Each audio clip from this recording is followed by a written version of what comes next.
O Evangelho é o poder de Deus, é a salvação para quem crê. O Evangelho é a resposta das pessoas, da vida das pessoas. O Evangelho é o máximo. Jesus é o máximo. Isso aí. Amém. Eu estou muito à vontade aqui, eu percebo que vocês desejam a unção. E a unção deseja vocês. Vou repetir em hebraico para ver se alguém se anima mais. Eu desejo que vocês, eu percebo que vocês desejam a unção. E a unção deseja vocês. A unção é o poder de Deus. Eu quero que você abra a tua Bíblia em 1 Coríntios, capítulo 1.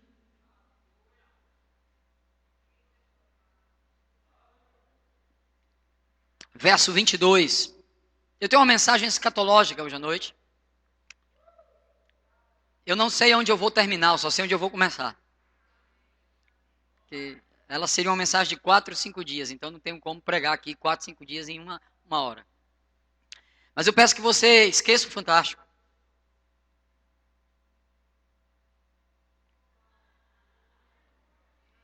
Eu não vim de longe para pregar aqui e não entregar tudo que Deus tem para você. Não vou demorar, não gosto de demorar, mas até porque eu creio que um culto bom é quando a igreja diz assim, rapaz, vamos embora, não. É aquele culto que você não tem vontade de terminar. Como é que você termina um culto bom, né? E eu creio que vamos ter um culto assim hoje, já estamos tendo. Amém? Mas temos que pensar também nos visitantes, temos que pensar nas pessoas que... Mas vamos pensar acima de tudo na vontade de Deus. Para nossas vidas, que Ele é bom. Quanto Ele deseja falar coisas com você, compartilhar porque Ele te ama. Então 1 Coríntios 1, 22, vocês abriram? Eu vou abrir, peraí. Mas o apóstolo Paulo está dizendo que os judeus pedem o quê? E o que é que os gregos buscam? Sabedoria. Não é assim que está escrito? Ok. Eu quero falar um pouquinho sobre alguns sinais da primeira vinda do Messias. A primeira, quando ele veio lá atrás. E em seguida, alguns sinais da segunda vinda do Messias.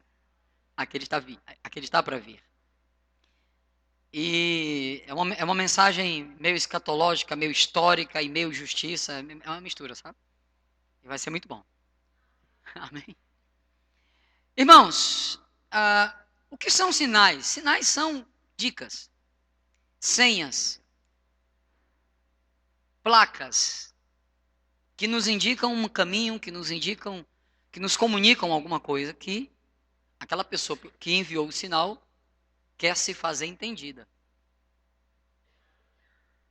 Por exemplo, eu combino algo com vocês aqui, aí eu digo assim, ó, quando eu fizer assim, ó, é a deixa, né? É a dica, é um sinal.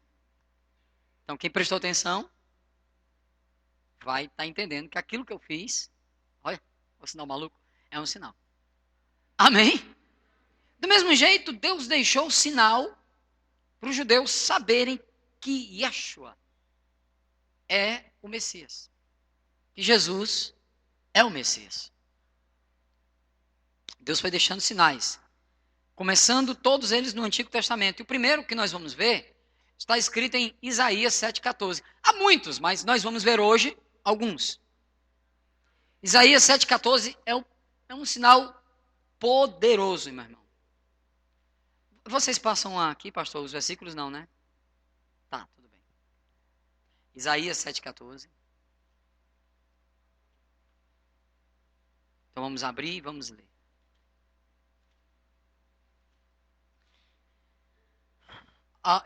Eu não vou esperar muito para você abrir, não. Se você não conseguir, você ouve, escreve aí, tá bom? São muitos versículos. Diz assim, portanto, mesmo o Senhor vos dará um sinal. É uma profecia escrita para o povo de Israel. Sobretudo, na verdade, para o povo de Judá. Ele diz, a virgem conceberá e dará à luz a um filho. E o seu nome será Emanuel, que quer dizer Deus entre nós. Deus conosco. Emano, que vem de Manaim, acampamento. El, que é Deus. Deus no meio do povo, Deus no meio do acampamento, Deus entre nós, Deus conosco. Amém? Emmanuel é Deus entre a gente. Então o primeiro sinal é o quê? O nascimento virginal do Messias. O Messias vai nascer de uma virgem. Diga comigo, de uma virgem. Amém. E se você lê o livro de Crônicas, né? No capítulo 3, no capítulo 4, quando vai falar sobre a descendência de Jesus, tem gente que pula Crônicas, né? A genealogia, né? Pula Mateus 1, pula Lucas, quando fala da genealogia. Mas a genealogia é muito importante para a gente compreender essas coisas. O quanto Deus é exato naquilo que Ele diz. Então, se você ler o livro de Crônicas, você vai ver que, de fato, Jesus vem da tribo de Judá, da descendência de Davi, mais particularmente do filho de Davi chamado Natã. E Jesus vem da descendência de Judá, nascendo de uma virgem, Maria, nós sabemos disso. Amém? Ok, guarde isso aí. Vamos continuar. Eu quero que você abra agora em Marcos capítulo 1, verso 40. E nós vamos ver alguns sinais que somente o Messias poderia fazer. Só. Alguns milagres. Deus é tão bom, meu irmão, que Deus dá senha, Deus dá sinal. Deus não deixa você sem saber não, viu? Diga amém que é verdade. Marcos capítulo 1, verso 40, diz assim: aproximou-se dele um leproso e rogou-lhe, pondo de joelhos, dizendo: se tu quiseres, podes me limpar. E Jesus, com grande compaixão, estendeu a mão e disse: claro que eu quero, seja limpo. Tendo dito este, a lepra desapareceu, ficou limpo. E Jesus disse no verso 44, olha, não diga a ninguém, mas vai, mostra-te ao sacerdote e oferece pela tua purificação o que Moisés determinou em Levítico capítulo 14, para lhe servir de testemunho. Testemunho. Levíticos 13 e 14 falam dos leprosos. Os judeus usaram muito bem o capítulo 13, mas o 14 nunca usaram, porque nunca teve um leproso curado. E a expressão é limpar, porque para um judeu, a lepra era considerada um pecado que deveria ser purificado. Vocês estão aqui? Vocês não vão embora não, né? Amém. A lepra era um pecado que deveria ser purificado. E Jesus claramente disse, vai e apresenta-te ao sacerdote. Irmãos, a primeira vez que isso aconteceu, foi aqui. A primeira vez que um leproso de Israel foi curado, foi aqui. A Bíblia fala de Naamã, mas ele não era de Israel, ele era sírio. Então ele não entra nessa parte de Moisés. Na verdade, Naamã tipifica a igreja. Alguém que não era do meio e que entrou no meio. Aleluia. Alguém que não era de Deus e recebeu algo de Deus. Vamos continuar.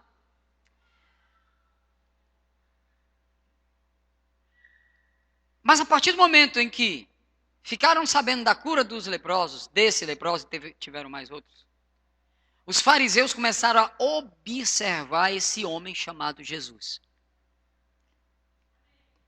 Eles tinham a obrigação de investigar quem era o Messias. E se eles achassem que alguém era o Messias e dissessem que aquela pessoa era o Messias, de fato ele poderia ser o Messias mesmo. Então eles começaram a observar Jesus. Diga comigo, observar Jesus sem falar em nada. Só observar. É o primeiro passo da investigação, a observação. A partir disso, nunca ninguém foi curado de lepra. Vamos investigar quem é esse camarada. Amém? Aleluia. Lucas capítulo 5, verso 17. Não, vá para Marcos capítulo 4, né? Você está em Marcos? Volte. Capítulo 2. 4 não, 2. Verso 1. Marcos 2, 1. Já estamos em Marcos? Vamos para Marcos. Alguns dias depois entrou Jesus em Cafarnaum e soube-se que ele estava em casa. Logo se juntaram tantos que nem ainda nos lugares junto à porta cabiam e anunciavam-lhes a palavra. Vieram ter com ele conduzido um paralítico trazido por 4 homens. Não podendo se aproximar dele por causa da multidão, descobriram o telhado onde estava e fazendo um buraco, baixaram o leito em que jazia o doente. E Jesus, vendo a fé destes homens, disse ao paralítico: filho, os teus pecados estão perdoados. Então, assentados alguns dos escribas, lá em Lucas diz que eles tinham vindo de toda parte para ver Jesus. Por que eles vieram para ver Jesus de toda parte? Porque eles já estavam observando, investigando quem era esse camarada, quem era Jesus. Aí a Bíblia diz que nessa ocasião, eles arrazoaram no coração, dizendo assim, o verso 7, por que profere este assim blasfêmias? Só quem pode perdoar os pecados não é Deus? Jesus, conhecendo logo o seu coração, vejam bem que eles estavam em silêncio. Não falaram, mas pensando isso. Aí Jesus disse, por que vocês estão arrazoando sobre estas coisas no coração de vocês? O que é mais fácil dizer para o paralítico? Levanta e anda? Ou os teus pecados estão perdoados? Jesus sabia que havia nessa época um pensamento. Que se uma pessoa estivesse doente, é porque alguém teria pecado da sua família para que ele estivesse doente. Ou aquela própria pessoa teria cometido um pecado terrível. Então ficaria muito difícil dizer para o paralítico, levanta e anda. Ele ia dizer, como? Se foi Deus que me colocou para ficar assim? Aí Jesus disse assim, o que é mais fácil dizer para o cara? O que é mais fácil dizer para ele? Levanta e anda? Ou, filho, Deus já te perdoou. E aí o paralítico ia dizer, rapaz, eu fui perdoado, foi. Levanta e anda. Amém? Mas os fariseus e os escribas não gostaram dessa conversa. Eles, na verdade, foram contra. E Jesus falou isso. No versículo 12 diz que ele se levantou, tomou logo o seio e saiu na presença de todos. E todo mundo ficou admirado, dizendo, nunca vimos tal coisa. Diga comigo, mais um sinal. Então Jesus limpa um leproso. Jesus cura um paralítico, dizendo que os pecados dele estavam perdoados. Vamos para o terceiro? Mateus capítulo 12, verso 23.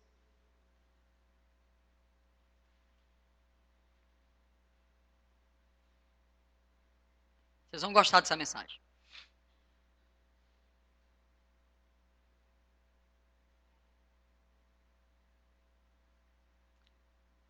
Do 22 e 23. Trouxeram então um endemoniado, diga comigo, cego e mudo. Quando a gente não estuda essas passagens, a gente passa por cima desses detalhes. Mas vocês vão ver a importância desse camarada ser cego e mudo. Cego e mudo. E ele o curou. De tal maneira que o cego e mudo falava e via. Toda a multidão se admirava, dizendo, não é este o filho de Davi? Porque eles sabiam que só o Messias poderia curar um mudo. Só o Messias poderia expulsar um demônio de um mudo. Por quê? Porque nesta época os judeus tinham alguns exorcistas que tinham o costume de expulsar demônios. Mas como é que eles expulsavam? Eles perguntavam o nome do demônio. O demônio dizia e eles mandavam embora. Mas como é que eles iam perguntar o nome de um demônio do mudo? E existia uma profecia que todo mundo sabia, que dizia que o Messias conseguiria fazer isso. Jesus não perguntou o nome, só mandou embora.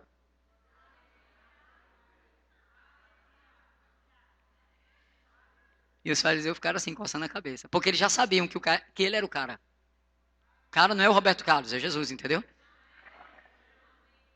Eles olharam e disseram, presta atenção, foi o que eles disseram. Aqui o negócio vai pesar. Mas os fariseus, ouvindo isto, verso 24, disse, esse camarada aí não expulsa demônios, senão pelo poder de Beelzebu.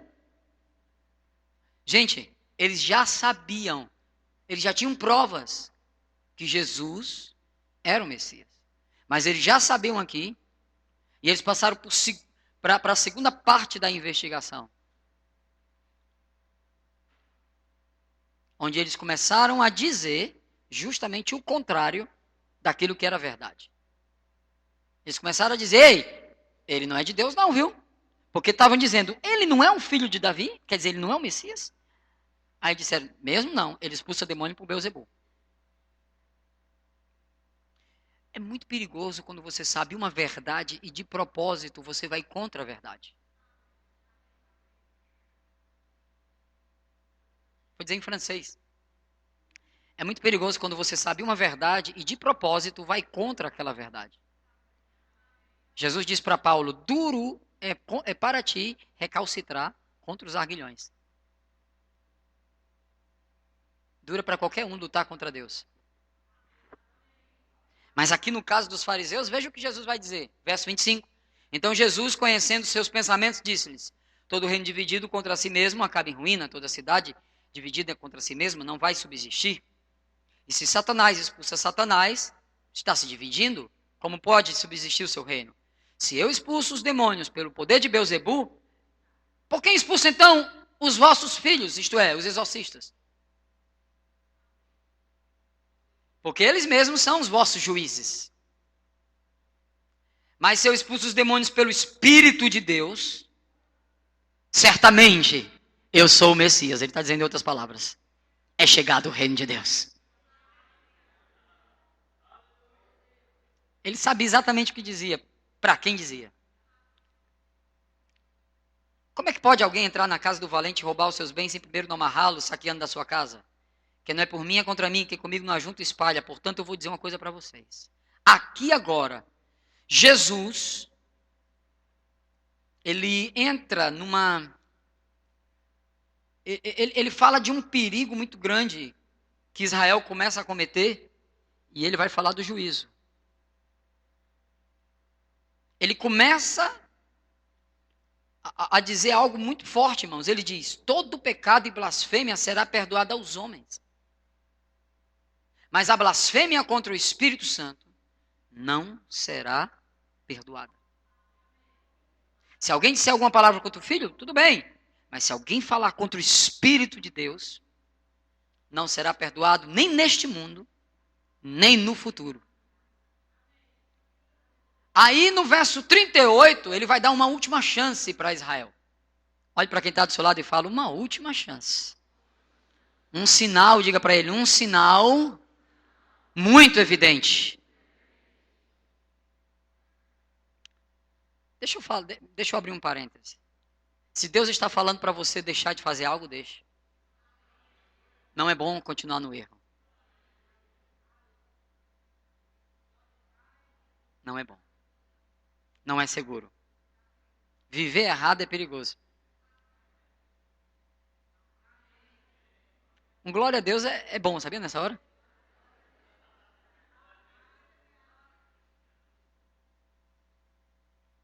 Deus está falando com alguém sobre isso aqui. Vamos lá. Verso 38.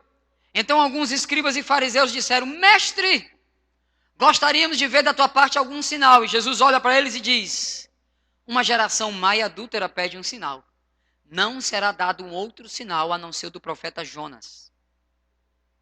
Pois assim como Jonas esteve 3 dias e 3 noites no grande peixe, no ventre, assim estará o Filho do Homem, o Messias, 3 dias e 3 noites no seio da terra. Aqui nós encontramos um sinal duplo. O Messias vai morrer, vai passar 3 dias, mas o Messias vai ressuscitar. Olha as deixas que Deus está dando. Nascimento virginal. A cura do paralítico. Limpa o leproso. Cura um demônio, ou cura uma pessoa de demônio na área da surdez e da cegueira. Da mudez e da cegueira, né? Mudo. Como é que é no Ceará? É moco, né? Moco é o ouvido. Moco é o ouvido. Ah, o que não fala, o que é no Ceará que diz? Hã? É mudo mesmo, né? Tá. Eu pergunto para vocês. Deus estava dando as senhas, as dicas? Sim ou não, gente? Para quem estudava as escrituras, estava muito claro, não estava? Principalmente para os fariseus e para os escribas. Claríssimo. Que Jesus era o cara. Mas veja bem. Aí nós vamos encontrar depois disso o Mateus 13. Depois do Mateus 12, uma grande revelação. Vem Mateus 13. Aleluia. Aleluia. Aleluia. Depois de 12 vem o 13. Oh, glória. E o que quer dizer esse 13? É que Jesus vai falar de uma parábola que é justamente, especificamente para o povo de Israel. Podemos aplicá-la para nós, mas ela é para o povo de Israel. A parábola do semeador. Jesus vai dizer, um semeador saiu a semear.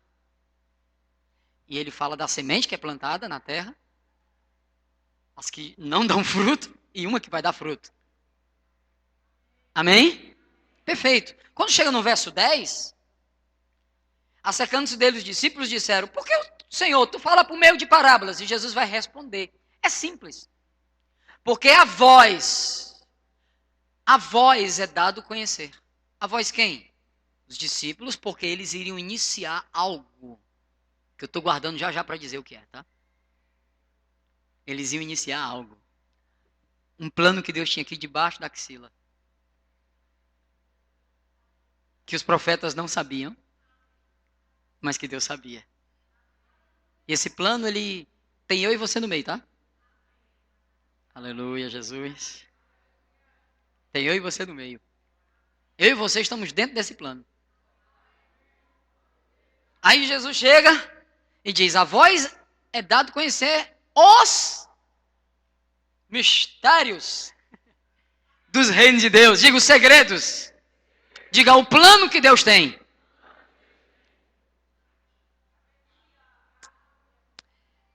Mas a eles não. Porque eles rejeitaram. Agora diga comigo, Deus não rejeitou totalmente a Israel. Na frente a gente vê isso, rapidinho. Aí Jesus diz, porque aquele que tem dará, aquele que não tem, até aquilo que tem será tirado, por isso vos digo por parábolas, porque vendo não veio, ouvindo não ouve, não compreende, nele se cumpre a profecia de Isaías, capítulo 6, essa profecia está lá em Isaías 6, certamente ouvireis, mas não compreendereis, vereis, mas não percebereis, porque o coração do povo está endurecido. João não disse, ele veio para o que era seu, e os seus não o, mas a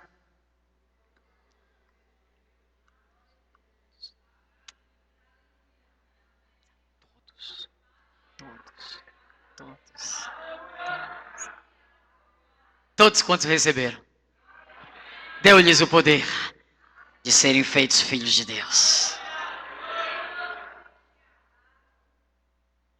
Amém? Aí ele vai dizer, eu quero que você vá para o versículo 34. Depois que ele conta tudo isso, ele vai dizer, tudo isto disse Jesus por parábolas para a multidão. Nada falava sem parábolas. Paulo disse, os judeus pedem, eu não vou cair não, viu?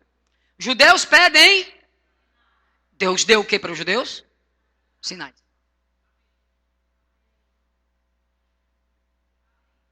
Mas os judeus não receberam, mesmo vendo os sinais, não receberam Jesus como Messias. Então Jesus começa a dizer as coisas por parábolas. E eles estavam sem reconhecê-lo, endurecidos. Os discípulos iriam iniciar algo poderoso, que eu vou já falar agora. Já, está chegando. E aos discípulos, Jesus começa a se revelar. Vocês estão entendendo? Está claro? Olha aqui. Olha que interessante. E no versículo 34 ele diz, nada falava sem parábolas. No 35, para que se cumprisse o que foi dito por intermédio do profeta. Eu abrirei a minha boca e publicarei coisas ocultas desde a criação do mundo. Então Jesus agora vai começar a mudar o discurso. E começar a revelar coisas que estavam ocultas desde a criação do mundo. E eu quero que você vá para Mateus 16, verso 13. Porque ele chama os discípulos agora à parte. E ele vai ter uma conversa poderosa. Ele chama os discípulos e diz: quem dizem os homens ser o filho do homem. O que é que estão dizendo por aí? Sobre o filho do homem. Aí os discípulos disseram, verso 14, 16, 14. Uns dizem que tu és João Batista. Outros dizem que tu és o Elias. Outros dizem que tu és o próprio Jeremias. Ou qualquer um dos profetas. Aí Jesus muda a pergunta. Agora vocês 12. Aqueles que eu estou começando a revelar as coisas ocultas. Vocês dizem que eu sou quem?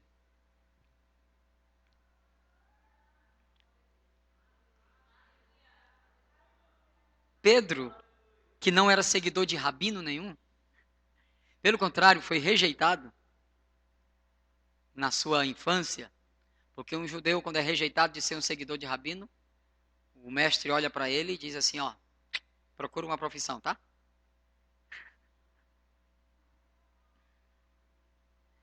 Aqueles 12, nenhum deu certo o ramo. Aí Jesus pegou só 12 que ninguém dava certo pro ramo e disse, vem para cá que eu vou fazer vocês darem.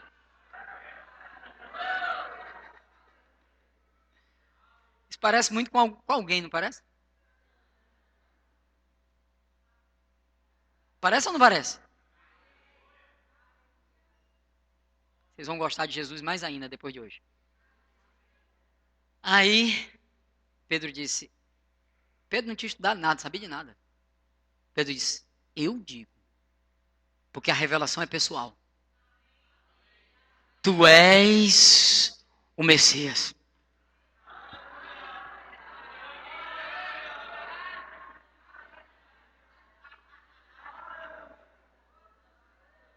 Eu não sei se você, aleluias, acredita nisso, mas Pedro disse, tu és o Messias, tu é o cara. É tu mesmo, é tu.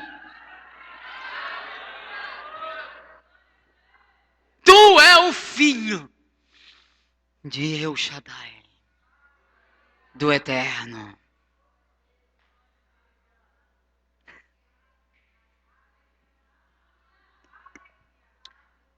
Aí Jesus disse, porque tu disse quem eu sou, eu vou dizer agora quem tu é. Tu és uma pequena rocha, e sobre esta grande rocha,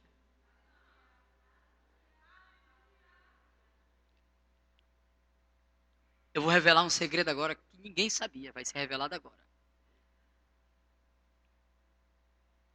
Todos os profetas do Antigo Testamento, eles viram o Messias e profetizaram sobre o Messias. E eles viram a nação de Israel e profetizaram sobre o Messias restaurando a nação de Israel. Era como se o Messias fosse um ponto, um monte. E eles viram outro monte chamado nação de Israel. Mas quando sabe que entre um monte e o outro tem um vale? Eles não viram um vale. Olha para quem está do seu lado e fala assim, você não é israelita. Você não é judeu. E Israel também não é você.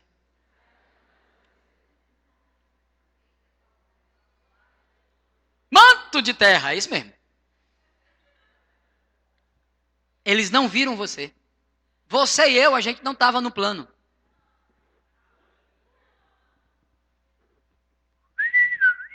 Não estávamos.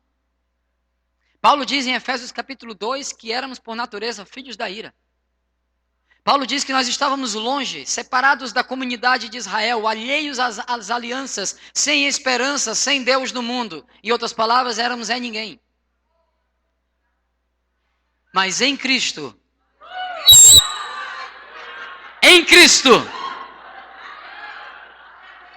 diga para quem está do seu lado, Deus tinha um plano. E eu estava nesse plano.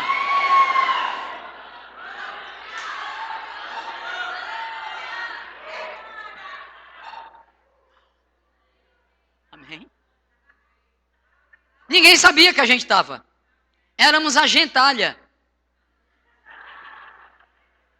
Gentios. O que são gentios? Quem não é judeu, não tem aliança, não tem Deus, é a gentalha.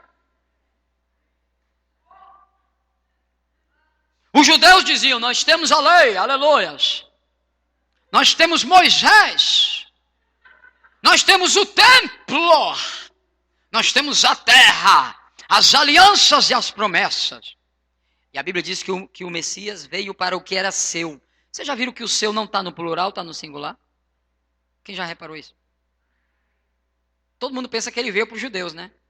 Ele veio foi para o homem, para o que era seu, para a humanidade. Só que os seus judeus não receberam.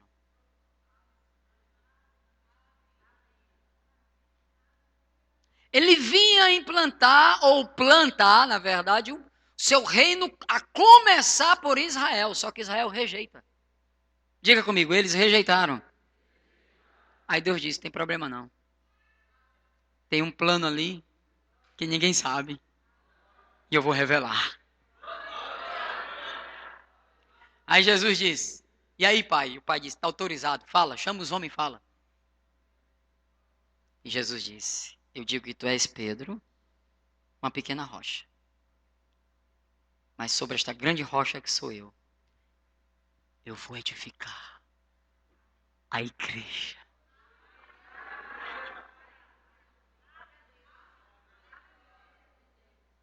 Nenhum profeta viu a igreja. Aí Jesus chega e diz, mas ele usou um termo que era conhecido na época, porque a eclésia já existia com os romanos e com os gregos. E Jesus faz questão de dizer isso numa cidade chamada Cesareia de Filipe. Aonde Jesus estava, atrás de Jesus estava uma caverna chamada Porta do Inferno. E as portas do inferno não vão prevalecer contra a igreja. Agora veja bem que Jesus olha para Pedro e fala assim, duas coisas importantes. O que tu recebeu não foi homem que te ensinou. Tu não aprendeu isso lá na sinagoga. Foi meu pai que revelou.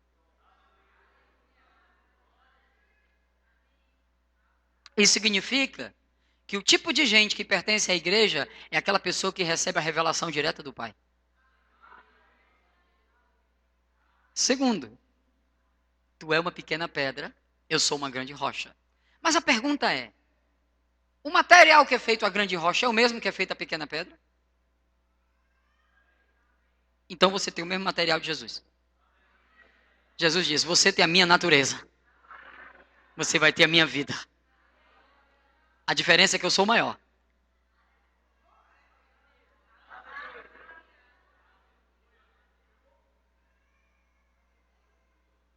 E as portas do inferno não vão prevalecer.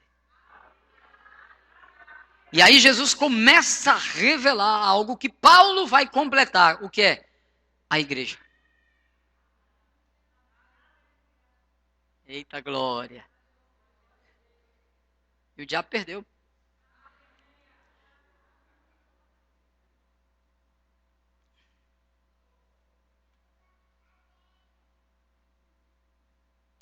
Efésios capítulo 1, abra lá, por favor. Eita Deus, Jesus, aleluia. Culto bom a hora não passa não, né, pastor? Tem jogo de futebol que é tão ruim que você tá doido para que acabe, né? Mas tem jogo de futebol que você não queria que acabasse nunca, né? E tem culto que é assim também. Meu Deus, vocês estão cansados? Amém. Nem eu. Capítulo 1, verso 3. Paulo começa a descrever, irmãos, características da igreja. Deixa eu dizer, existe os judeus, diga comigo, existe os judeus, os gentios e a igreja. Judeu é quem é da descendência de Israel ou quem nasceu por lá. Gentio é quem não é judeu. No caso eu, brasileiro, cearense, de Fortaleza, sou judeu, ou sou gentio. Mas agora, quem é a igreja? É quem tanto sendo judeu, como gentio, nasce de novo. Então eu sou a igreja, você é a igreja, você é a igreja, você é a igreja, você é a igreja. Não importa seja gentio ou seja judeu, Deus uniu os dois no seu corpo.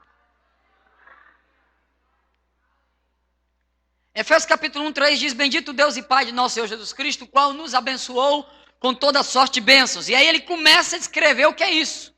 No verso 11, ele vai dizer, nele digo, em quem também fomos feitos herança. Gente, Paulo está escrevendo esta carta para uma igreja de gentios. que nasceu de novo.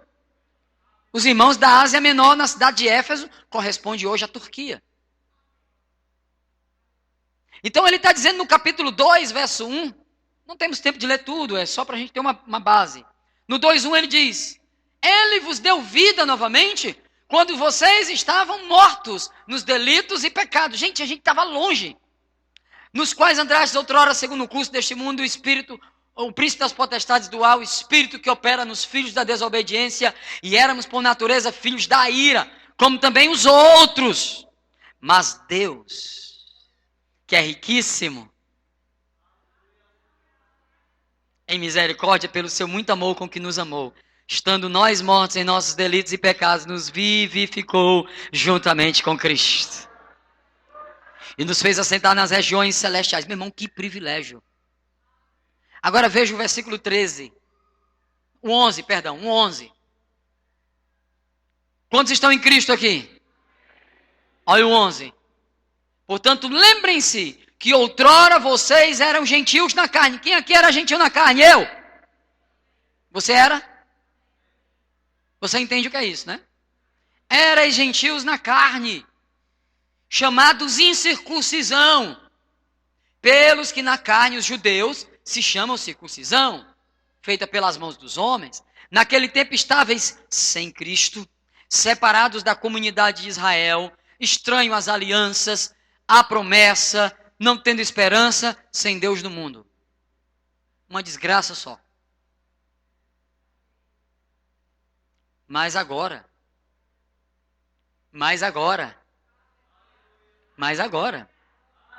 eu não sei como é que tem crente que não entende isso. Porque está muito claro. Eu não sei como tem crente que não é grato, que fica o tempo todo reclamando da vida. Você te via, meu irmão, todo dia está pulando 3, 4 metros de altura aí. Agradecendo a Deus porque você agora foi colocado na videira. Deus não tinha obrigação nenhuma com a gente não, viu? Foi só amor e puro amor.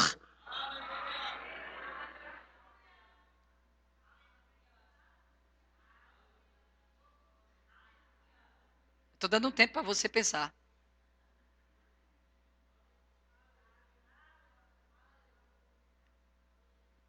Aleluia. Mas agora, a situação agora é outra. Em Cristo, vocês que estavam longe, pelo sangue, chegaram perto.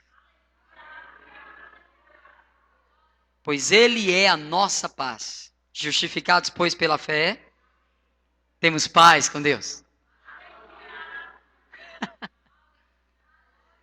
Dê um sorriso para quem está do seu lado e diga, eita, que coisa boa.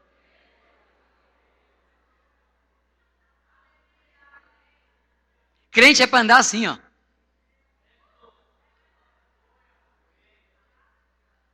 Crente é para andar rindo. Crente é para andar de bem com a vida. Crente é para andar cheio. Esse negócio de ficar reclamando.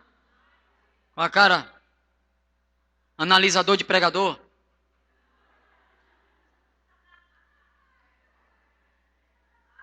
Amém. Crente é para estar empolgado todo dia. Porque, meu amigo, a gente estava longe. Deus chegou e disse, não, vocês não estão longe não. Você venha para cá. Vocês são meus. E o boi não lambe. Amém? Ministro de música aqui não é para dizer, levanta a mão não. Você levanta porque você sabe que você é santo. Nem dizendo, é porque é para você louvar. Você louva porque você nasceu para isso. Assim como um peixe nada, um crente crê. É natural da gente. Aleluia. Aleluia. O crente é para perceber o Espírito Santo mesmo que ele passe na velocidade da luz. Eita, ele acabou de passar. Porque tem gente, meu irmão, que se o Espírito Santo passar em slow motion e todo pintado, a pessoa não vai perceber não. O Espírito Santo é passando, ó.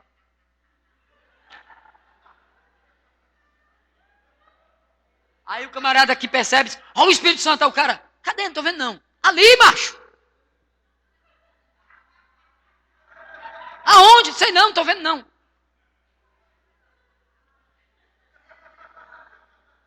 Mas tem pessoas que estão tão sensíveis ao Senhor, tão ligadas. O Espírito Santo passou. Ele acabou de passar. Eita glória! Eu sei que ele passou aqui. Amém. Por quê? Porque você está em Cristo. No capítulo 1, Paulo fala de todos os privilégios que temos. No capítulo 2, ele mostra como é que essa história começou. De Efésios. Amém? A gente estava longe, mas agora a gente está perto. Pelo sangue. Tem gente que canta a música do Fernandinho, mas não sabe nem o que aquela música realmente quer dizer do sangue. Que nos lava do pecado. Aí vai. Ele gosta da música, porque a música tem um embalo, né? A bateria. Aí ele canta empolgado e pula. Nada além do sangue. Mas você perguntar se ele sabe o que realmente o sangue fez, me purifica, né? Ah, meu amigo, o sangue mudou a tua natureza. Jesus inaugurou um novo e vivo caminho. Eu e você, a gente podia chegar nem na mureta do templo. O templo de Salomão, que Jesus estava lá, tinha uma mureta ao redor dele, pequena, era chamado de Chel, que separava o templo do pátio dos gentios. Por que pátio dos gentios? Porque era o máximo que um gentio podia ir. Ele não podia passar da mureta. Se ele passa da mureta, meu colega, existiam os vândalos, o bando, a Bíblia chama de bando. Pegava o camarada, levava ele para um lugar e pedra. Quiseram fazer isso com Paulo, quando Paulo levou Timóteo para Jerusalém. Aí foram acusar de Paulo de ter colocado Timóteo, que era um grego, Timóteo passando a mureta. Só que Timóteo não tinha passado a mureta, porque Paulo conhecia bem a lei. Sabia que não podia passar. Vocês estão aqui? Mas em Cristo a gente passou da mureta, passou do átrio, passou do santo lugar e está direto no Santo dos Santos. Na verdade, o Santo dos Santos foi arrebatado para dentro de você. Vocês estão entendendo o que a gente era e o que a gente é agora? Nós éramos a gentalha. E agora nós somos filhos. E já eu vou chegar aí que a gente vai já terminar. E o bom é que a gente descobriu que Jesus é o Messias antes dos judeus. No milênio eu vou vir com Jesus. E Jesus vai reinar sobre os judeus. E eu de propósito, eu Armando Sena, eu Álvaro Armando Sena Sampaio, vou chegar perto de um judeu. Tu tá feliz, não tá? Eu digo, eu tô feliz. Eu descobri antes de tu que ele é o Messias. Aí sai assim. Só pra brincar. Você tá entendendo? Que coisa boa. Que Deus tinha um plano que Satanás não sabia. Porque Satanás só ouvia falar, gentil não presta. Destrua os filhos de Edom. Destrua não sei o quê. Destrua isso no Antigo Testamento. Destrua aquele pessoal. Destrua os anaquitas. Destrua. Aí Jesus vem, calma. Esse povo que tanto foi falado destrua, vai ser o povo que eu vou construir a minha igreja.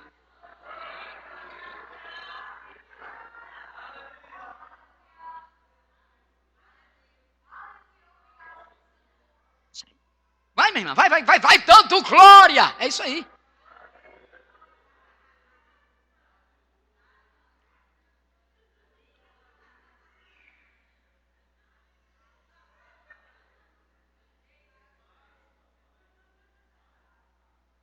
Vocês acham que Jesus veio só passear na terra? É ruim.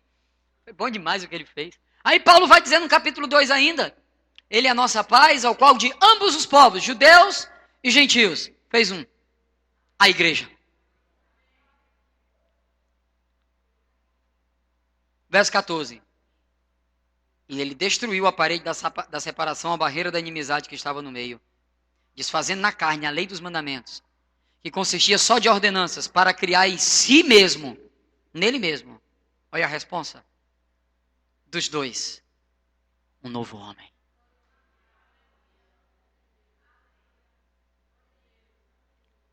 Quem é o Filho de Deus? A igreja é o Filho de Deus. Ele é o cabeça. Nós somos o corpo.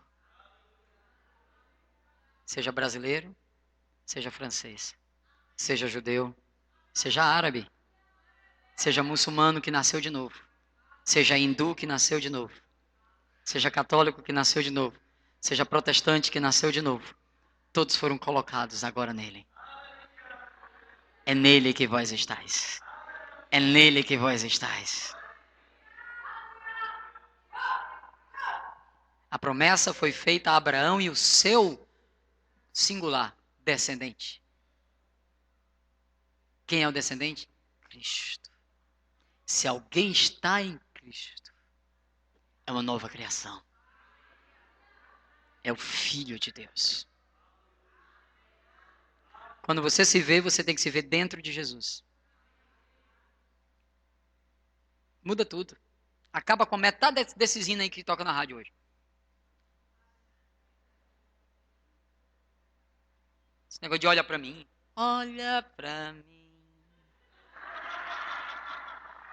Eu farei o que for preciso para te ter. Aí tem uns irmãos que, né? Só não posso deixar que siga sem me perceber. Isso aí é o camarada na força dele tentando comprar algo que Deus te deu de graça, entendeu? Aí Deus fica lá do céu, já olhei por ti.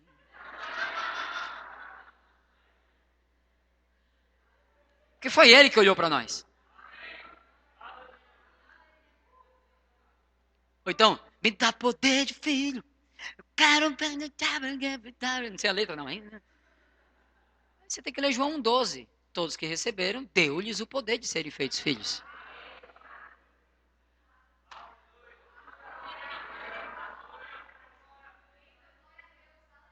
Aí tem uma que é bonita que só.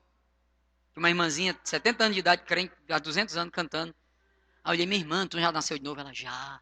Não canta isso não, isso é pra quem não é crente. Quem não é crente tem que cantar isso aí. Evangelismo. Eu esqueci, é tão legal. Eu esqueci. Mas temos que entender o que estamos cantando. Vocês cantam a música do Pai Nosso aqui? Pai Nosso. Eu corrigi a letra, viu? Que o pessoal deixa o céu descer, né? O céu já desceu. Lindo. Mas essa música é escatológica. É não, é Mateus 6. Mateus 6 não tem nada a ver com escatologia. Porque existe o reino que Deus começou, que Cristo começou na igreja. Haverá um milênio para Israel e depois o estado novo, que é novos céus e nova terra. Mas o reino de Deus, falado em Mateus 6, já começou. E você e eu estamos nele. Então o céu já desceu. O céu em meu coração é a festa da redenção. Jesus trouxe o céu pra gente, que coisa linda. E a gente foi e nós subimos ao céu em Cristo. Quem está em Cristo aqui? Então está sentado acima nas regiões celestiais. Meu Deus, eu tenho que terminar. Vamos lá. Efésios 2 ainda, ele vai dizer sobre isso, no versículo 21, verso 20. Não, eu tenho que ler o 18. Por ele ambos temos acesso ao Pai em um mesmo Espírito, assim já não sois estrangeiros, não sois forasteiros, mas concidadãos, aleluia, dos santos e da família de Deus. Quem pertence à família de Deus aqui? Edificados sobre o fundamento dos apóstolos, não de Moisés, mas dos apóstolos e dos profetas do Novo Testamento. Tem muito crente querendo ser edificado no fundamento de Moisés. O de Moisés foi para a época dele. Nós estamos agora na época de Jesus e de Paulo, e de Pedro, e de João.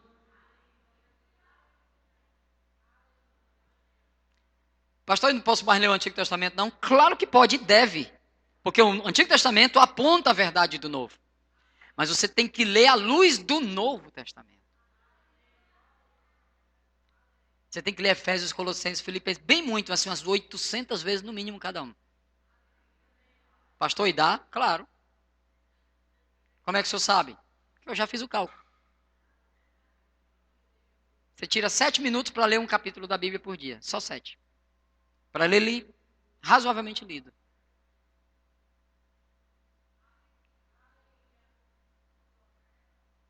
Irmãos, e como é que é esse negócio de deixar a Bíblia entrar no coração? É simples.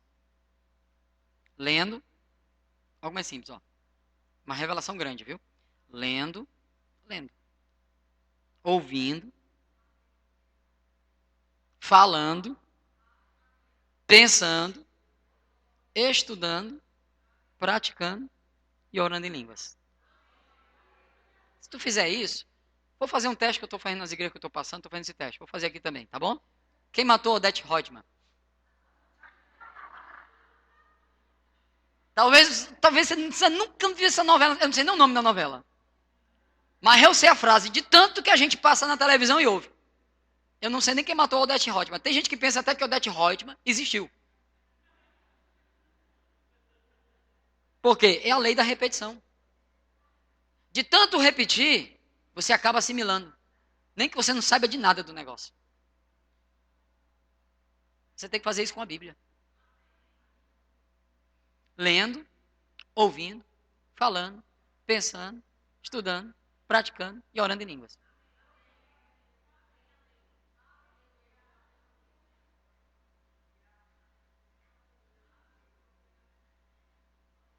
Pastor, mas eu não consigo decorar, não. Não estou falando para você decorar. Estou falando só para você se associar. Decorar é uma consequência.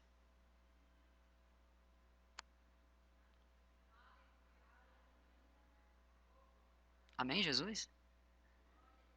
Então hoje mesmo decide que eu vou me associar com a palavra. Aí, o Efésios 3, Paulo diz que por esta causa é um prisioneiro. É tão importante isso para ele que ele acabou sendo prisioneiro.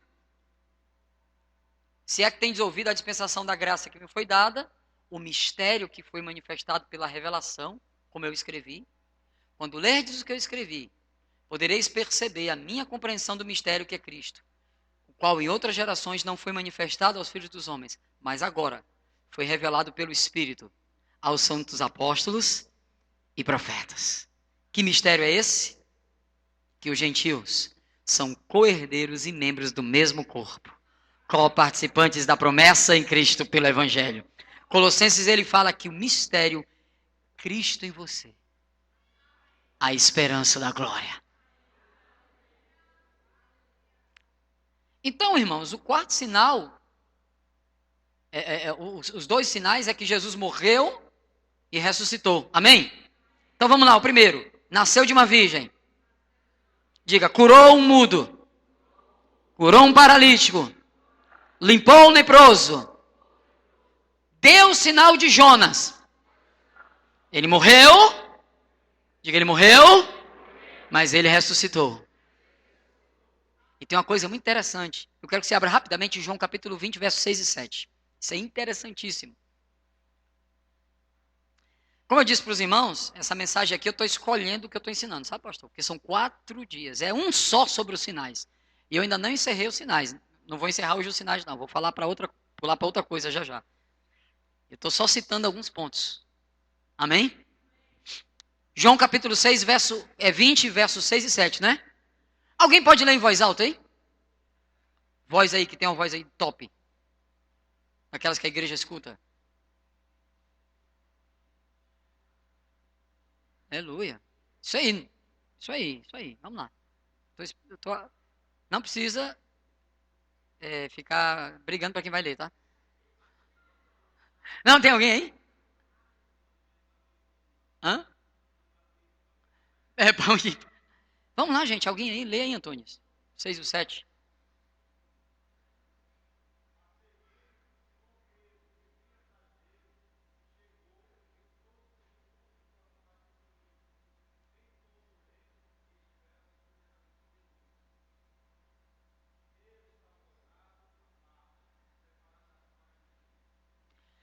Vocês ouviram?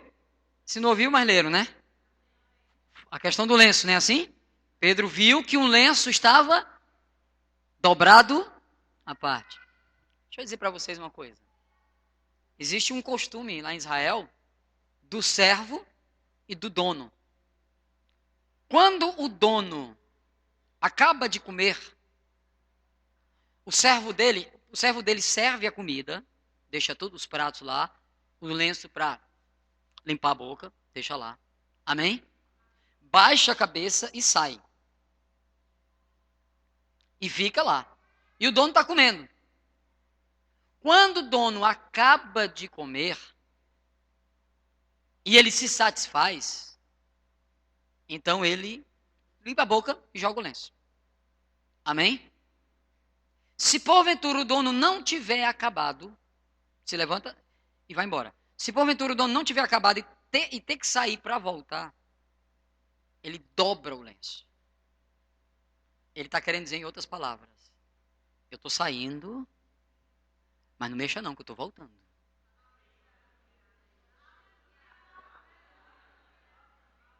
Vocês viram o lenço de Jesus, como é que ficou? Ele diz, eu vou, mas eu volto.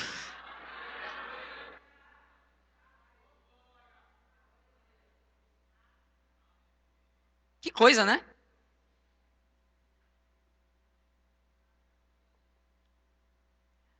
O Messias vai voltar. E eu pergunto para você,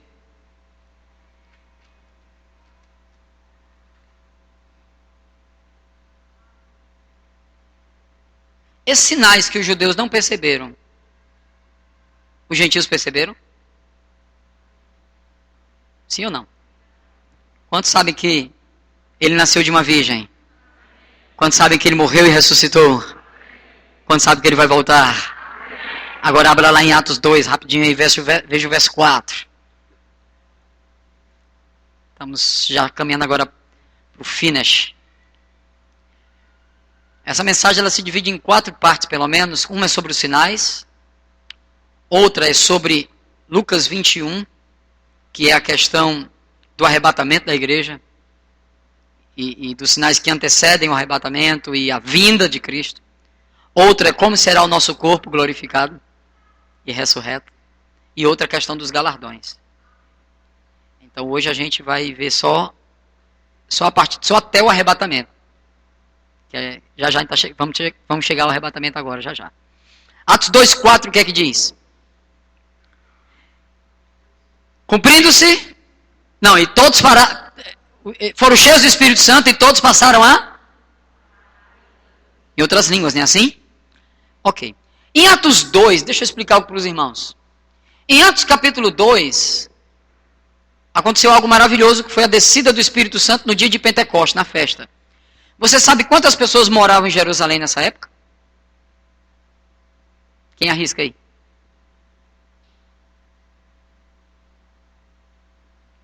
Pode arriscar, isso mesmo. Vai falando aí. 90 mil pessoas. Sabe quantas pessoas estavam nesta festa nesse dia em Jerusalém? Os turistas, né? De 17 povos diferentes, 17 etnias diferentes. Quase 1 milhão. Era gente demais, não era? E Jerusalém era bem pequenininha. Não tenho como dizer agora as medidas não, que eu não lembro de cor, mas era bem pequena. E as casas em Jerusalém, irmãos, olha como eram. Uma ficava do lado da outra, mais ou menos 90 metros quadrados cada uma. E tinha a parte de baixo e uma laje em cima. As famílias eram mais ou menos entre 5 e 6 pessoas. O pai, a mãe, 4, 5 meninos. Era mais ou menos isso, nessa época de Jesus. Lembra quando Jesus disse assim, ó? Aquilo que for dito em oculto, vão lá e falem nos telhados? Porque Jesus conhecia a cidade. E ele sabia que era através dos telhados que funcionava o Facebook da época.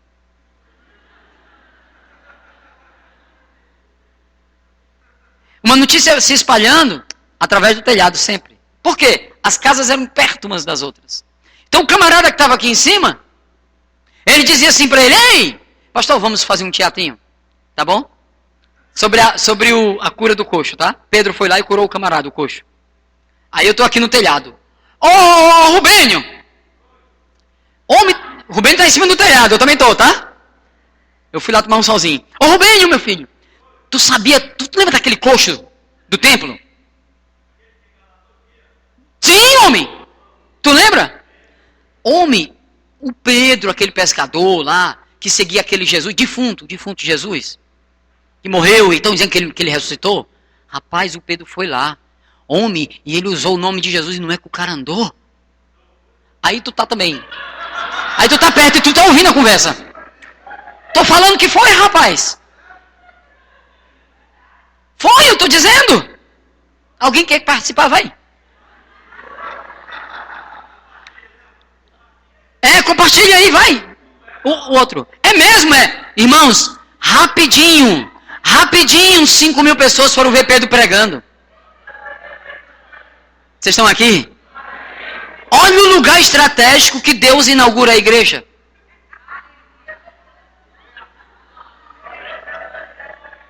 Ei, olha o lugar estratégico que Deus inaugura a igreja, Jerusalém. Que dia? No dia do Pentecoste. E olha o sinal. Abre Isaías 28 aí, rapidinho, vamos lá. Eita, tá bom demais. E olha o sinal. Agora o negócio é ficar lá para cima. Então, eita glória. Fique tranquilo que você vai amar. Que eu vou falar agora, vai amar demais. Presta atenção. Naquele dia da descida do Pentecoste, tinham 17 povos diferentes. Quase 1 milhão de pessoas. Todo mundo viu o que aconteceu.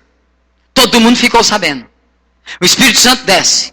Pedro disse, isto aqui é para que se cumprir a profecia de Joel. Nos últimos dias, Deus vai derramar do seu Espírito. Então o negócio começou. Agora, qual foi o sinal do Pentecoste? Vamos lá, quem arrisca? Versículo 4. Todos foram cheios e... Não é isso mesmo? Preste atenção. Eu não disse para os irmãos...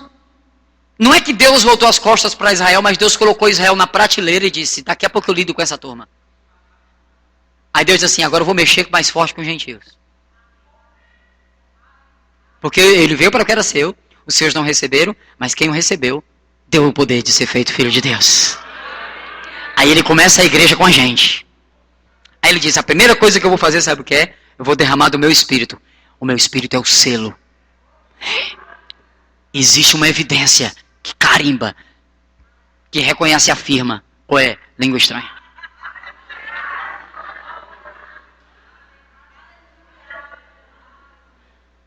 Numa cidade onde as coisas se espalham rápido. Onde tinha romanos, gregos e judeus juntos. Que coisa maravilhosa. Em Isaías 28, verso 9, o que é que diz? Deixa eu ler aqui com os irmãos o 9. Preste atenção nessa profecia. Aqui é onde está o pulo do gato. A quem se ensinaria o conhecimento? A quem se daria a entender a mensagem? Ao desmamado e ao arrancado do seio? Ei, eu e você, a gente não tinha direito a nada. Aí Deus disse assim, eu vou dar uma profecia para Israel. E essa profecia diz que Israel rejeitaria. Mas aquele povo que Israel rejeita ser o povo que pode ter alguma coisa com Deus, no caso a gente, esse povo Deus vai usar para ensinar a Israel quem é o Messias. Vocês não entenderam não, só 4 pessoas entenderam. Esse povo vai ser o povo que vai mostrar ao mundo quem é o Messias. No verso 11, ele vai mostrar o sinal. Pelo que por lábios estrangeiros e por língua estranha, Deus vai falar a este povo.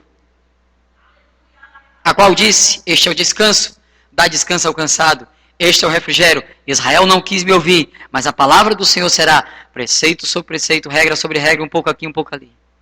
Aí você pega o verso 16, e 17, e 18, e você vai ver Deus dizendo, porque Israel me rejeitou, eu vou espalhar Israel pelas nações. E houveram 2 espalhamentos. Primeiro, cativeiro da Babilônia. Deus junta eles de novo. Não é assim? Aí, quando Jesus olha para os discípulos e diz, vocês estão vendo este templo aqui? Os discípulos, sim.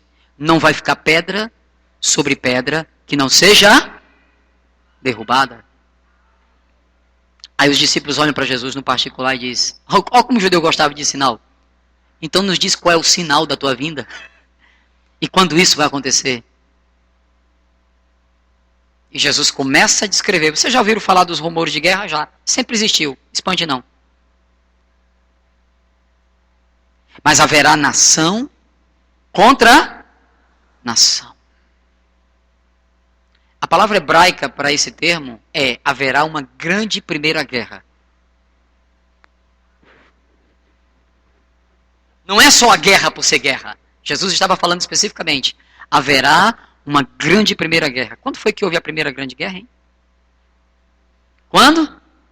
1914. A partir daí o mundo entrou no estágio diferente. Há 100 anos atrás. 102 anos atrás, aproximadamente. Jesus não encerra. Jesus disse: olhem para a figueira. Quando ela estiver florescendo, saibam que está próximo. Quando foi que a figueira floresceu? 1948, no dia 14 de maio. Israel se tornou uma nação. Agora deixa eu dizer o mais milagroso. Se você ler Ezequiel 37, do 1 ao 14, não vamos ler aqui, mas se você ler, você vai ver o massacre de Hitler descrito em detalhes. Quantos lembram do massacre de Hitler na Segunda Guerra? Quem sabe que ele pegava os judeus, queimava e jogava nas valas? O que foi que Ezequiel viu? Um vale de ossos secos. E o Senhor diz: profetiza sobre estes ossos para que vivam. E Israel chegou a achar que não existiria mais a possibilidade de ser uma nação. Porque quando Jesus disse que Jerusalém iria ser destruída em 70, Jerusalém foi destruída em 70. Roma invade o imperador Tito e destrói Jerusalém. E os judeus são espalhados. E a partir daí, somente em 1948, é que eles reintegram sua terra. É um milagre ou não é? Hã? Quem já ouviu falar dessa história? E Ezequiel 37 está dizendo assim: vem dos 4 ventos, ó Espírito, e sopra sobre estes corpos para que vivam. Esta é a minha casa, Israel. Eu os farei voltar para a sua terra. Está lá. Deixa eu dizer para os irmãos. Deus disse que nós, gentios, vamos reconhecer o Messias primeiro. Deus disse que nós iríamos ser testemunha.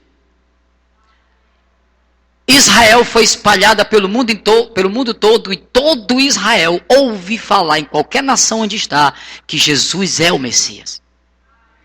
Sim ou não? Eu pergunto para os irmãos: tudo que Deus disse se cumpriu? Sim ou não?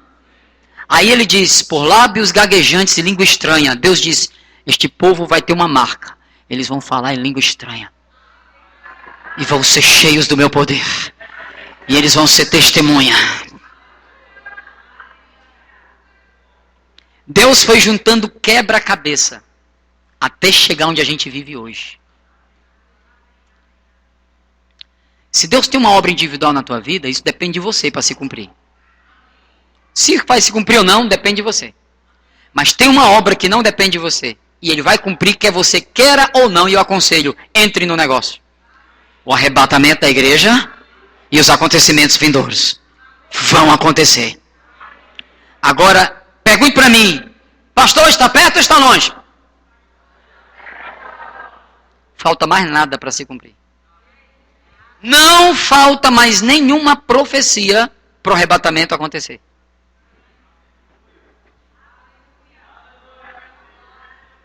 Segunda vinda de Cristo é uma coisa.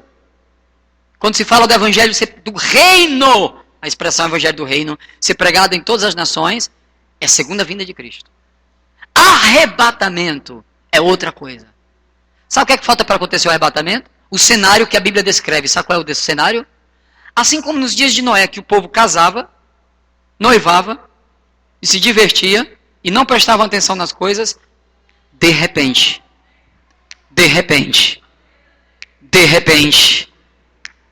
veio o dilúvio. No momento em que ninguém espera, vai vir. Aí Jesus diz: vigiai, porque como ladrão de noite, vai vir, para que esse dia não vos pegue de surpresa. E sabe qual é o momento do arrebatamento? É assim, olhe para mim. Acabou. Vocês me viram? Vou fazer de novo, tá? Para dar uma chance. Olhe para mim. Pronto, acabou. Não abrir e fechar de olhos. Pronto. Não abrir e fechar de olhos. Ao soar a última trombeta, os mortos vão ressuscitar. E nós, os que ficarmos vivos, vamos ser arrebatados. Assim como o dilúvio elevou a arca e a arca subiu, nós iremos, aleluia, subir. E Deus deu sinais a Israel e Deus nos deu sinais. E um deles, o Espírito Santo mora em você. Ele é o penhor da tua herança. O outro, 1914, começou um novo tempo para a humanidade. Nunca se ouviu falar da ciência crescendo como cresceu em mais de 100 anos. E se você prestar atenção, nos últimos 15 cresceu mais do que os últimos 100. Você nunca viu uma população crescendo tanto como agora. Você está aqui? Você nunca viu o pensamento do anticristo crescendo tanto. Deixa eu dizer para você, o mundo não vai melhorar.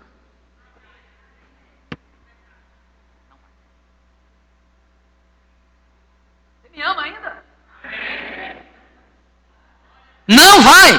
Não vai existir esse grande avivamento, aleluia, que tem gente pregando por aí.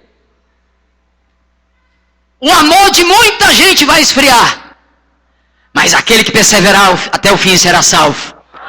Como será o avivamento? Individual. Eu e você somos responsáveis por nossa vida, meu irmão. Você que tem que se afoguear, eu tenho que me afoguear. Porque assim como foi profetizado na igreja de Laodiceia, haverá tribulação. Como? Você já prestou atenção que de 2 anos para cá estão começando a perseguir a igreja no Brasil? Você sabe o que foi que aconteceu hoje? A marcha para Satanás? Já se viu um negócio desse? Você está aqui, irmão? Ou você ainda está brincando? Comendo, bebendo, casando, vivendo de qualquer jeito, menino e menina ficando aí por aí, beijando na boca de qualquer um que encontra na frente. É hora de arrependimento, meu irmão. Crente tem que ser crente. Igreja tem que ser igreja. Assim como Israel rejeitou, não rejeite não, porque não é bom. Isso não é para condenar você não, é para te chamar a atenção. Para você deixar de ser egoísta. Mas eu confio nas minhas finanças. Na década de 90, quem confiou nas finanças, se afundou. Porque Collor de Mello veio e levou tudo. O camarada tinha vários carros, várias casas. Não abençoava a igreja, não fazia nada, mão de vaca. Eu não estou falando de quem abençoa, estou falando de quem não abençoa. De quem Deus fala e não faz. Eu sou de fora, eu posso falar, viu, pastor? Fique tranquilo.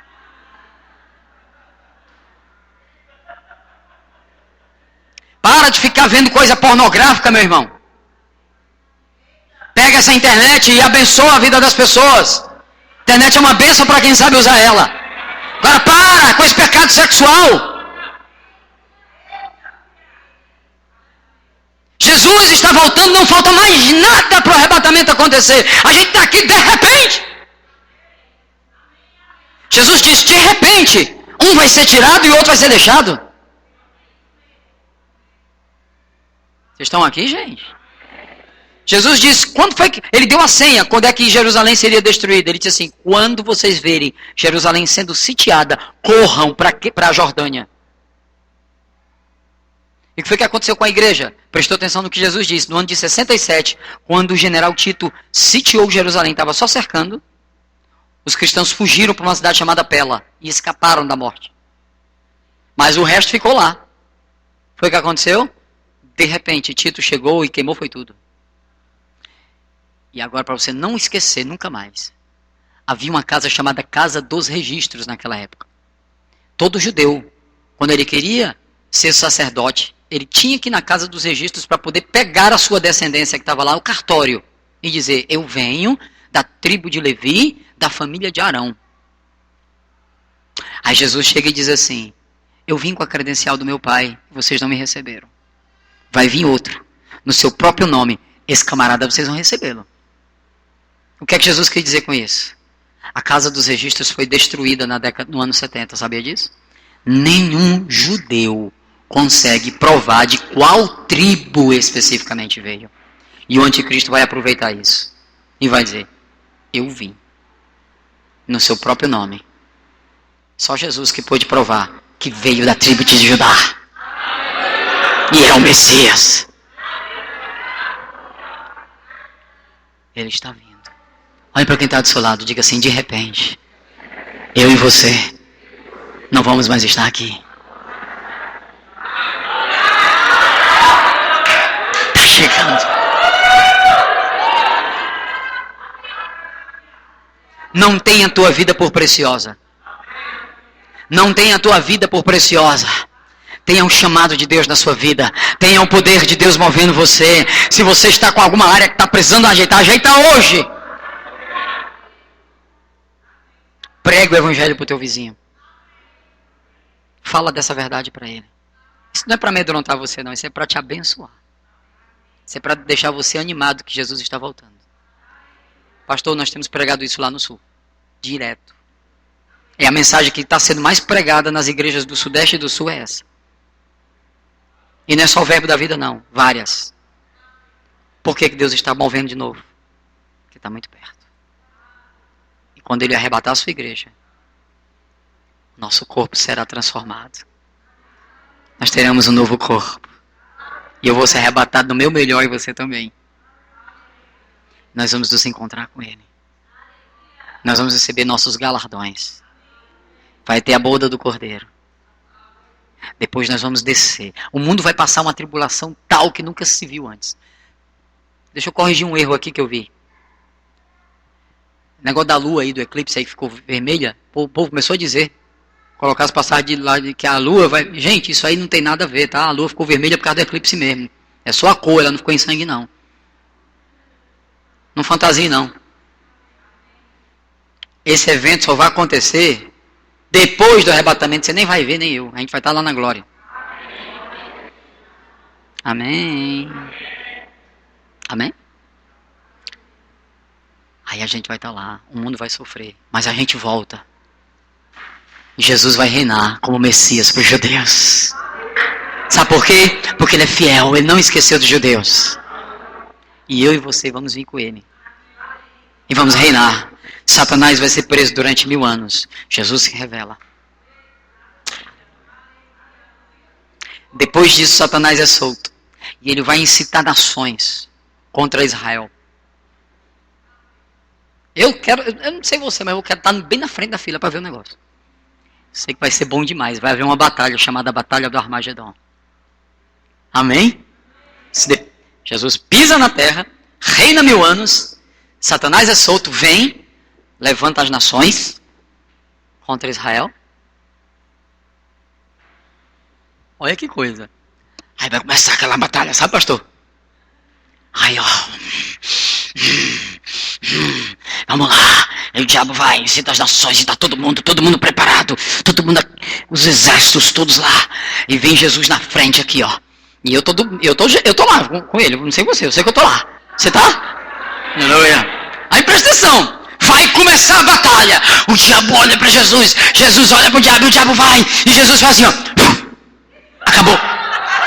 Acabou. Acabou. Acabou. Acabou, meu irmão. No sopro. Acabei. Eu acabei também. Esse assunto é bom porque ninguém se cansa. Aleluia. Amém. Aleluia. E o rei está voltando. Eu quero agora fazer um apelo.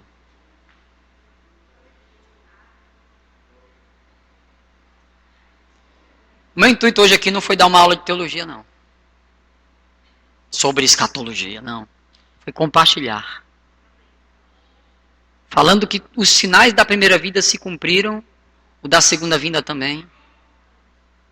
Eu quero com isso dizer para você que Deus cumpre sua palavra. Que para isso não há grande, pequeno, macho, fêmea, negro, branco, rico, pobre, todo mundo se iguala. Nós temos uma vantagem. Já somos os filhos. Mas precisamos falar isso para as outras pessoas.